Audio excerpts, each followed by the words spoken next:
Scottish Conservative leader Douglas Ross says his party gave MSPs from Labour and the Lib Dems a chance to vote for the legislation to be repealed. But they shamefully failed to grasp the opportunity.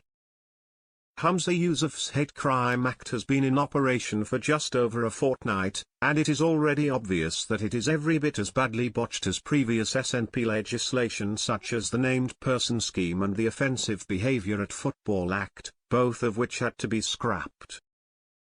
In fact, it was clear almost instantly.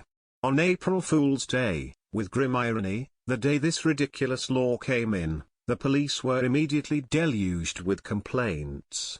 We've now had almost 10,000, and Police Scotland have committed themselves to investigating every single one. That's a dreadful use of police time and resources, which have already been dangerously run down under the SNP to the point that it's official policy not to pursue a whole host of actual offences.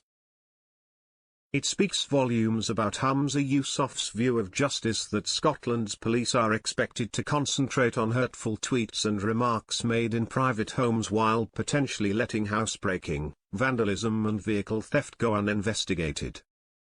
But when it comes to this legislation, the First Minister is even more inconsistent than usual. He's attempted to defend it by saying that it's urgently needed, but also that it doesn't really make much of a change to laws that have been around since the mid-1980s. It's no different from laws that exist in England and Wales, he protests, something that simply can't be true, when the wording in sense differs materially. The Dean of the Faculty of Advocates, Roddy Dunlop KC, pointed out that this is nonsense, but SNP ministers apparently know better. Except that they don't. Much of the confusion and disorder around the law stems from the fact that ministers have given contradictory and misleading accounts of it. Their fumbling attempts to explain it have been as clueless and inconsistent as the First Minister's. Angela Constance, Humza Yousaf's Justice Secretary, had to admit as much in Parliament, though she also managed to misrepresent the wording of the legislation even as she was apologising. This was not much of an improvement on the Victims and Community Safety Minister, Siobhan Brown, who was completely at sea when asked if misgendering would fall foul of the law in a recent interview.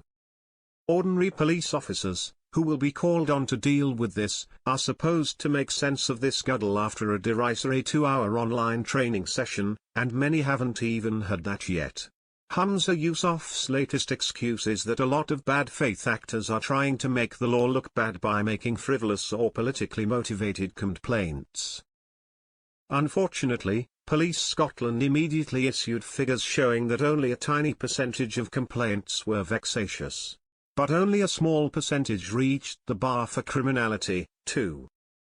What all that suggests is that misunderstanding of the law is widespread, even among those responsible for it.